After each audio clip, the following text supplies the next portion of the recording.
Today, there are 2 million descendants of French-Canadian immigrants living in New England. These are our stories. Welcome to the French-Canadian Legacy Podcast. Venez tous jeunes filles et garçons, je vais vous raconter l'histoire de notre immigration ici au USA, de grands aventuriers, de pays étrangers. This is the French-Canadian Legacy Podcast. I am Jesse Martineau. Now, this week's guest is Philippe Aubry, the man behind the YouTube series Histoire du Nord. Now, I'm excited for this week because it gives us an opportunity to learn about a region of Quebec I know almost nothing about, the Laurentides. And I am particularly excited about this conversation because this region actually has a link to us Franco-Americans, which is very, very fun. Philippe, welcome to the French-Canadian Legacy Podcast. Hello, Jesse. Well, thank you for inviting me to your show, first of all. It's a pleasure. Well, I think this is going to be fun. This is going to be a good conversation. So before we get talking about the project too much, can we just get kind of your story? Let us know where you're from and how is it you began writing a series about the Laurentians? Yeah, of course. Well, first of all, let's say hello to our auditory. Hello, folks. For our listeners, I am a friend of Éric Béliveau and Yann Lauzon. They have a podcast named Parlons Ancêtres, in which you have been, Jesse. Yep. And I think that you will also receive them on your show. You may have received them as the recording and the releasing is done. So that's how we got in touch, you and me. For the record, I am the author of the project Histoire du Nord on YouTube. It's a podcast about the history of the region of the Laurentians. And this region is very close to the region of the city of Montreal, which is maybe a name that some of our listeners know about because Montreal is like the big city in Quebec. That's in the province of Quebec, of course. And actually, the Laurentian is quite cool because it's what we consider the north of Montreal. Even though, in fact, it's not really straight to the north, but in the, let's say, the common talking, people refer to this place as the north. And this is why I named my show Histoire du Nord. That would translate history of a north and not history of the North. And I choose this, let's say, this singularity to ensure that I talk about the North I know from my point of view, because I live in Laval, which is the suburbs of the city of Montreal. So I don't live in the Laurentians myself.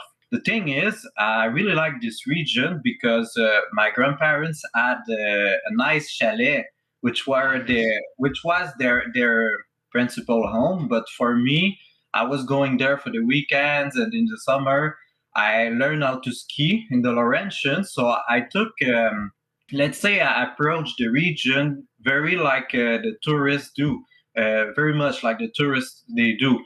So growing up, I spent a lot of time there.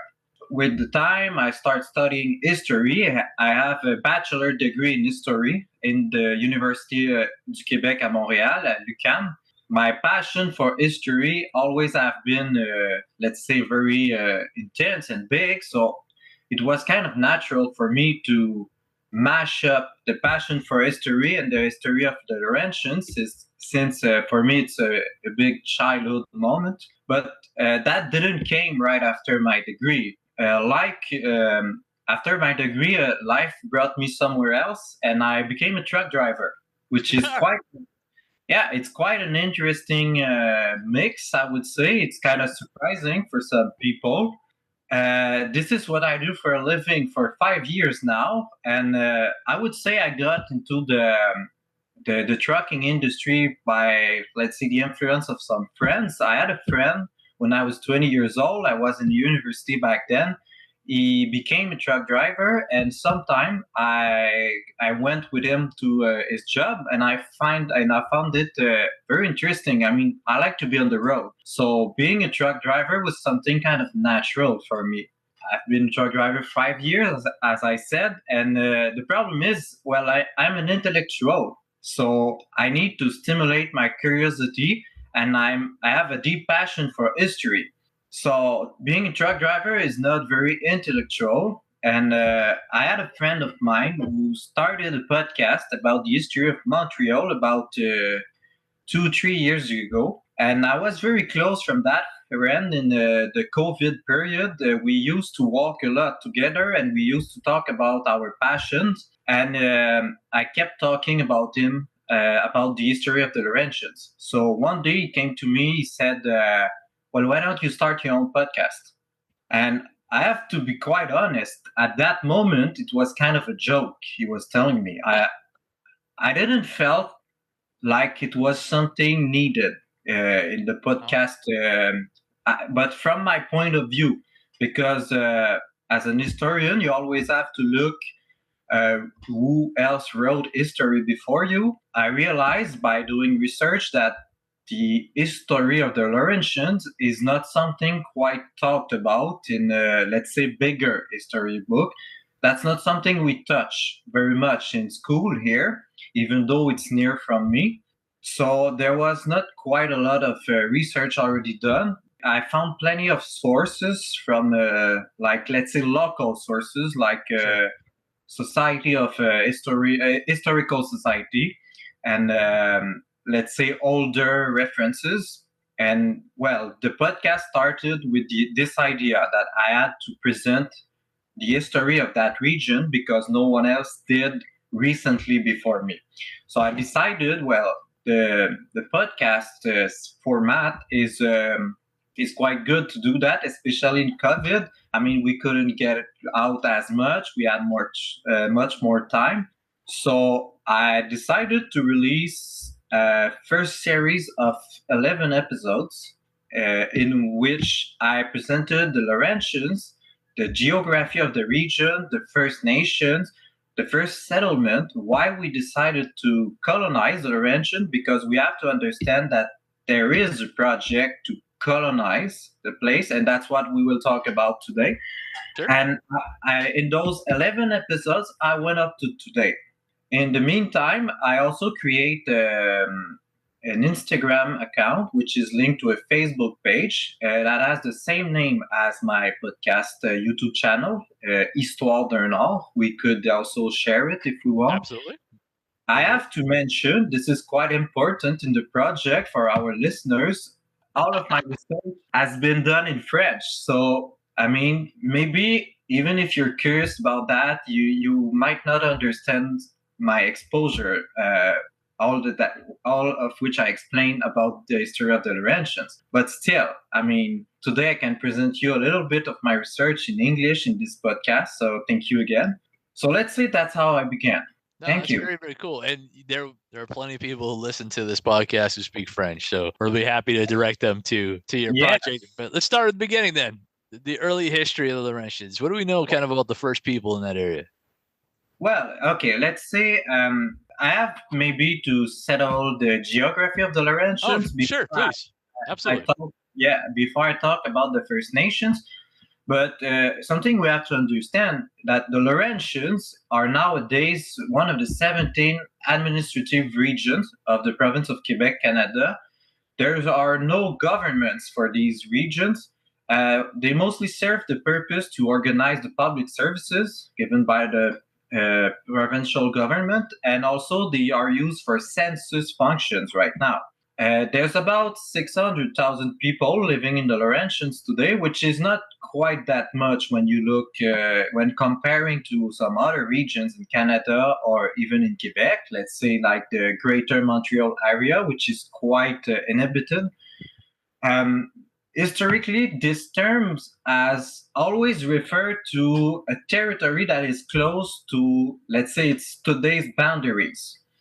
The name Laurentian come from the Laurentian mountain chain, heading from west to east in the Quebec province, and it's parallel to the St. Lawrence River. And it's that simple. The first French-Canadian historians, François-Xavier Carnot, named the mountain chain in 1845 the Laurentides, just because they are parallel to the St. Lawrence River. Cool. So In French, it's more obvious than in English, but still, this is what it is. Something we have to understand about that region, it's composed with rocky and sandy soils, which is not ideal for agriculture. This is especially valid for the northern part of the administrative region nowadays. That's the part where they are the Laurentians Mountains, and they are known to be the oldest mountain of the planet Earth. And that means, yeah, well, sometimes if you think about it, like every soil is almost as old as the planet. But the thing is, with the Laurentian, they are rounded shaped, like because before in the ice age, there was a big ice cap on the top of these mountains, which used to be quite high. But when the ice melted, the water did work on the mountains and on the territory, so it made the mountain rounded, but it also gave us the rivers and all the lakes in that region, which is something we quite associate with the region for touristic reasons. The lower Laurentians, which is the part closer to the Montreal region, has some good soils for agriculture, and this is why it saw the first settlements in the region in the late 1700s, so in the French regime. But before the discovery of Canada by the Europeans, well, there were First Nations that live a nomad lifestyle in the region, and they are named the Wescarinese, which translate in English into small nations. And they form small groups of 15 to 30 people living from hunting and fishing throughout the territory. In the summertime, all the clans of 15 to 30 people, they all gather to the Ottawa River, which is south of the region today and near the Canadian capital, Ottawa, which the name comes from the First Nation also. It used to be a nation, the Ottawas. Let's say, I mean, those groups, they were all dispersed by the logging industry, because in the early 1800s, the logging industry began to cut all the forests for the wood. And well, this was the ancestral lands of the First Nations, so they were chased. And also we have now history, let's say, accept this, but before that's not what we used to learn. But we know that the colonization of the Laurentian chased the last First Nation from their lands too. So that's like a collateral damage. No, of course. Yeah, no, absolutely. So when did, I guess, then the Europeans really start just colonizing, settling in this area? Well, it first began in New France, so about from 1670 to 1760. The first lands in the lower Laurentian were occupied under the seigneurial system. So this is under the French regime. The King of France gave the upper class big domains to colonize, and those were the landlords, then seized lots of their domains to the Canadian of the time. In that period, there were 4 seigneuries that were formed in the lower Laurentian, which gave their name to cities nowadays: Terrebonne, 2 mountains, Mille-Îles, and Argenteuil. They are all located near the St. Lawrence River in the southern part of the region of the Laurentian. The landlord, or seigneur in French, has some responsibility towards his subject. So he has to build a mill, a mansion, and a chapel for his settlers. And in those times, everyone lived from agriculture. The thing is, by the end of the 18th century, there were no other seigneuries that were given, and all the seigneuries have been occupied. So we have to understand that when the French regime fall under the British regime, there were no new seigneuries given. Sometimes they just bigger portion to enlarge the one existing. But the new way to occupy the soils were the township. But it took some time before they did accord some townships to the people. And at first, well, French Canadians were, let's say, scared to take lands in those townships because they were afraid to lose their traditional values. This is something that the elites said also, oh, it's not good, you're going to be far from your church. And the church is quite important, is a social structure back in those days. So the problem is we don't have much new land available, and we have a lot of children, and we have to install them somewhere. So let's say around 1820, well, all the lands are fully occupied and there's no new place. So we have to reduce the size of each lot, but you still have to make your family live from a certain portion of land.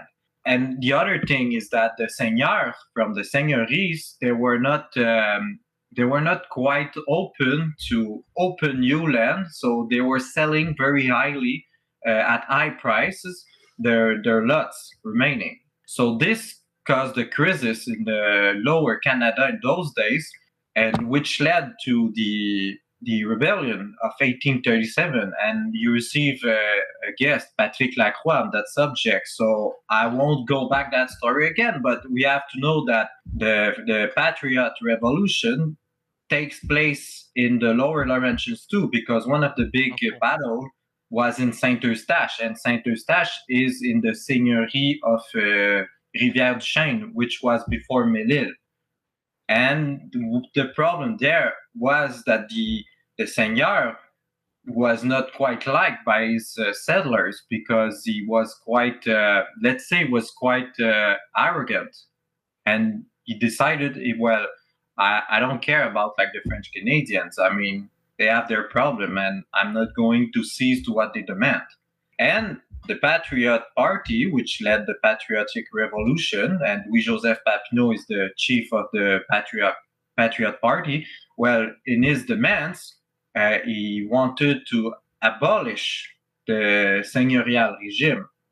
So you can understand that this was in the air of the moment, and this is why we had the revolts. So anyway, this is for the beginning of the first settlements in the Lower Laurentians. After that, well, with the beginning of the Industrial Revolution, well, you could start to see that many Canadians seek work opportunities south of the border in the United States. It's known that this phenomenon started in the 1830s, but its most significant moment is between 1850 to 1900. Obviously, that's why I'm here. Yeah, exactly. And that's why probably most of our listeners are here too. Yeah. And this phenomenon lasted like 100 years. And in 100 years, well, they say that about approximately 1 million people left from the Quebec province, which is a big chunk of the population, because we have to think that it's about like a third to a half of Quebecers that decided to go south of the border. Yeah, and that was because, well, there were no new place, I would say, to settle down at first. But then we have to understand that the Industrial Revolution was in place, especially in the United States. It was quite stronger than in Canada. So in Canada, well, you could leave for Montreal, but even in Montreal, there were not enough jobs for everyone going there. So a lot of French Canadians, what they decided to do, because we have to understand also that the railroad system was quite more developed in the United States too, because here in Montreal, well, I think we had our first railroad lane in like 1840, and in 1850, approximately, well, the city of Montreal was linked with the U.S. by train, but not the North Shore. The North Shore didn't have any train on its territory, which causes a slowdown in the Industrial Revolution in Canada, Quebec. What I find interesting now then is, because you made obviously reference to it, to the mass migration down to the United States. Yeah. How does that migration get linked to this area north of Montreal? Well, okay, that's interesting because, well, first of all, at that time, here the political elites, and not just the clerical elites, but they are mostly linked in the French Canada, they saw this phenomenon as a national tragedy. For them, it was we cannot afford to lose all of our fellow French Canadians to the United States, which is another country. It's interesting because one of the guy that took part in the Patriot Revolution, he's called Augustin Norbert Morin. This guy is the writer of the 92 resolutions for our listeners, so maybe it's a common, it's something that you already know. But this guy, he decided, since he were in politics, he gave himself a township. They opened new townships in the 1840s in the lower Laurentians. So he gave himself a township and he created a town. The town is named Saint Adèle. It still exists today. Adèle is the first name of his wife. This is why he decided that it would be Saint Adèle. There you go. You start a town, you can name it whatever you want, I guess. Yeah, exactly. So this guy, it was his project to open a new land, and he encouraged some people from like the lower Laurentian parishes and village to go in his new settlement. The thing is, well, this is one idea. He's not the only one. There's also Edouard Masson that created the town in the lower Laurentians, and this guy is linked to the seigneurial family from the Terrebonne Seigneurie, which is no longer considered in the Laurentian, but the town he opened was Sainte Marguerite du Lac Masson. And Lac Masson, well, it takes his family name. So once again, you name a new town, you can do whatever you want. He took some people from his town and brought them with him in his new settlements. So there were a certain, let's say, concern. There was concern that we had to do something to stop or to slow down the massive exodus of the French Canadians. So these guys, they tried.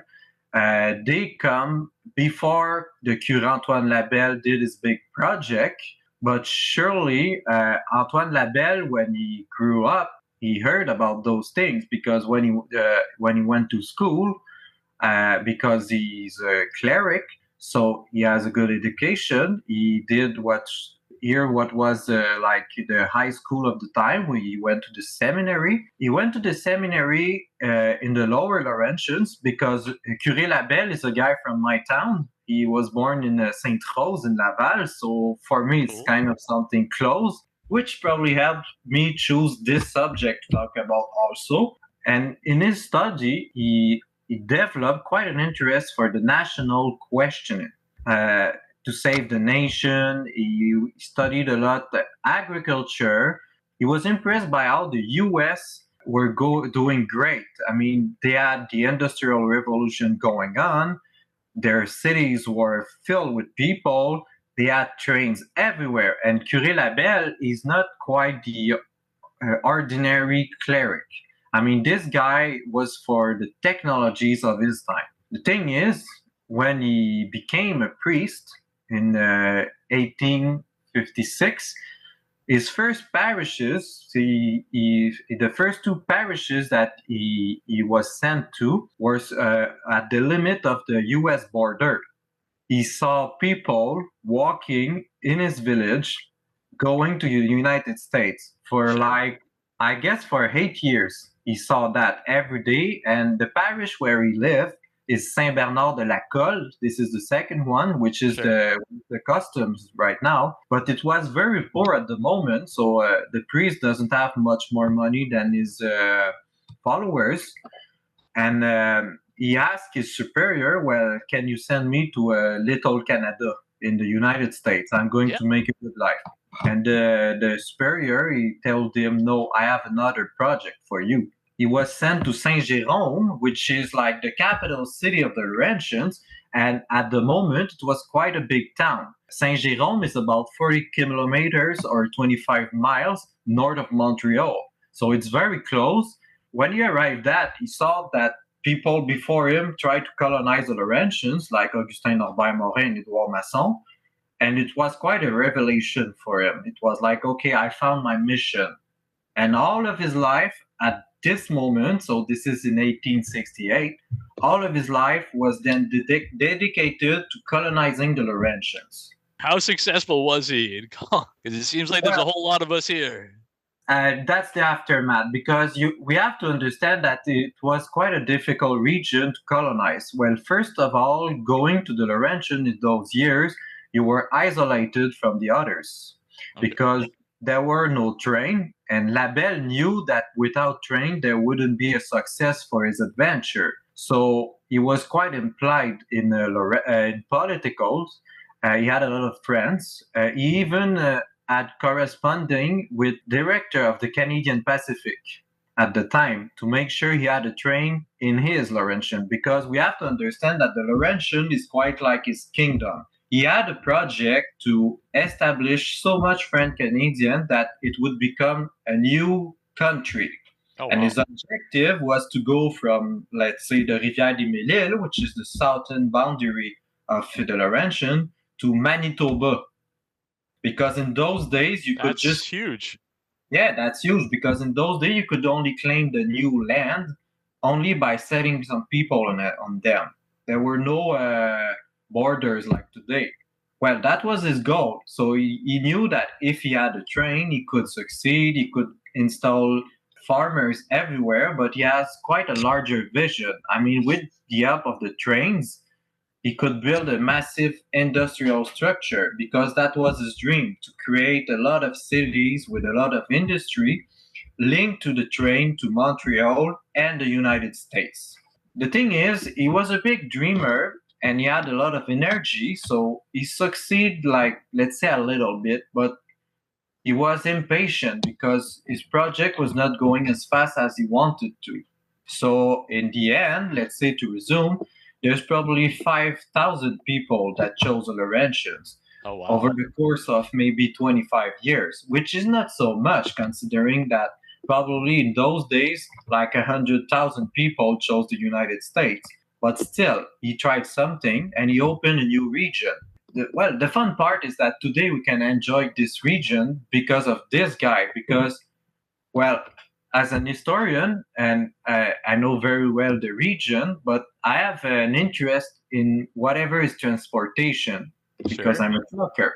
But I realized, because I used to do delivery in the Laurentians, I realized that where the train went, the city are bigger. Of course, and today, the main highways are in the same trajectory as the train used to be. That is fascinating. So I guess I've benefited from the fact that he wasn't overly successful. No, exactly. Well, success came after his death, because the poor guy, I mean, he died very young. He died at the age of 57, so couldn't give him a chance to see all of his accomplishment, because I would say that the Laurentian took a real development in the years like 1900s to 1930s. And after that, well, after the train, the car went and took the place, and we had another kind of development with, especially in the Lower Laurentian, they became the suburbs of Montreal. But in the beginning, the first small towns became like, at first, touristic areas, and then more residential areas. No, and that's very, very fun. And I kind of want to, I guess, make sure we touch upon that before we go, because I didn't know much about this area at all. But when I started doing the research in anticipation of this, something came up that I've been actually asked about at my work a number of times, because there's lawyers I work with who vacation every year at Mont Tremblant. Yeah, I know very well Mont Tremblant. And that, can you just explain, where is that? Why do people go there? Why is that a place that's even popular with people from Manchester, New Hampshire, even today? That's quite a great story. I mean, Mont Tremblant is approximately, I would say, 100 kilometers, so 60 miles from Montreal, maybe a little bit, 65 miles. Mont Tremblant was founded in the years Labelle was in charge of his project. And it was one of his friends, a younger priest that followed him all around. That's called le curé Ouimet. That decided, and Labelle actually decided there would be a parish here. That's today Mont-Tremblant. He decided the exact location for like, I think 35 cities. Just under his influence, he said this is the best spot. Mont-Tremblant was one of them. I mean, he celebrated the first mass. Then the name Saint-Jovite was chosen by his apprentice, Curé Ouimet. And the first settlers were there in let's say late 1870s, but the village really grew up in the 1880s. But why is Mont-Tremblant today quite a popular destination? This is quite a long story. I could make an episode about this because in French I already did an episode about Mont-Tremblant. But we have to understand that the train got very popular in the 1930s. And at those times, the train was popular because it brought skiers to the Laurentians. And the Laurentians are known to be a paradise of skiing. And in those days, I mean, in the 1930s, I guess there were like 100 and more skiing sites. And Mont-Tremblant was an unofficial skiing site. In the 1932 and 1934, they made two international ski race there. But the thing is, it was not an official skiing resort because there were no chairlift at this place. But but we have to understand that the first, we say remonte pente in French, they were called rope tow because you were The on rope your tow, sure, yeah. And that made the success of the alpine skiing in the Laurentians back in those days. But there was an American that came in Mont-Tremblant because there's a lot of hotels there. It's quite a popular destination for villégiature, for tourism. The lakes are beautiful and the forest is too. And the Mont-Tremblant is quite an impressive mountain. It's the highest mountain of the region with about 3,000 feet, I guess. It's like a kilometers high. It's very high. That's big. It's an impressive mountain. It's very beautiful. And there are some trails on the mountain for like fire watcher tower. I mean, there's a tower to watch the forest fire.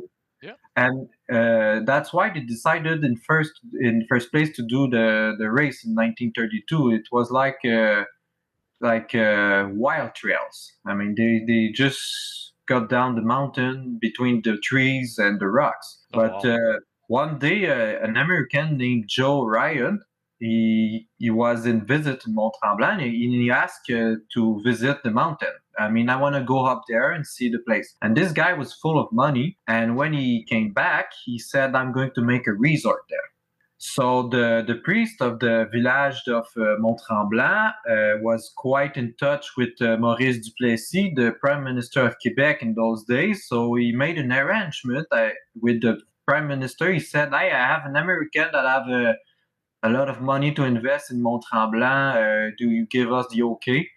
And he got the authorization, and he started to build for the season 1939-1940 a ski resort, but he had a big plan. I mean, he projected to make a small village at the bottom of the hill to build the first chairlift in Canada, the first real chairlift, and the second one in North America. So, and it was quite expensive at that time. He decided he really wanted a big ski station that you can go in summer and do some activities. There was a big hotel. There were stores. You can go there in car also. It was important for him that people could go in car, which was quite modern at the time. He even paid for the snow removal on the roads, which was at its beginning back in those days. So he built that. It was quite an instant success because that mountain lasted approximately like 25 years without having major renovations. after that, well, it was considered quite obsolete in the 1960s because all the other mountains has more modern equipments. The reason today Mont Tremblant is still big is that in the 80s, there was an investment group from Vancouver, which is called Intra-West, came up with the same story that Joe Ryan brought us in the 30s. I would say they sent a guy, he saw the place. It's like, wow, we have to build something touristic out of this place. And they invested a lot, like millions of dollars in the mountain, making new trails, a new village, which is quite a big resort at the bottom of the hills. And you can go there all seasons. There are always activities. And that even led to the municipal regroupment of the actual city of Mont Tremblant. That's because this new town, since 2000, comes from three different cities at three different villages at the origin. Yeah, it's quite a cool story, a success story, especially for the region. What I find fun about it is because we have, a region that was, in large parts developed in an attempt to, stop people from emigrating to the United States. But now we have descendants of those who did immigrate to the United States who now see that region as a place to vacation when they have the opportunity. And I think that's very, very cool.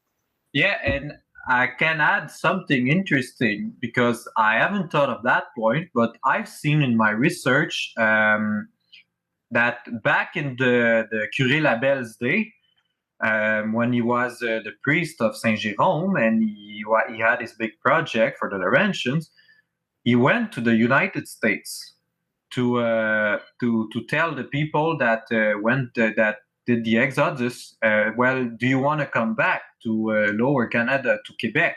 And there's not a lot, but in some cities, villages, and parishes, we've seen some Franco-American after a few years, so they're still French Canadians, come back and establishing themselves in the Laurentian.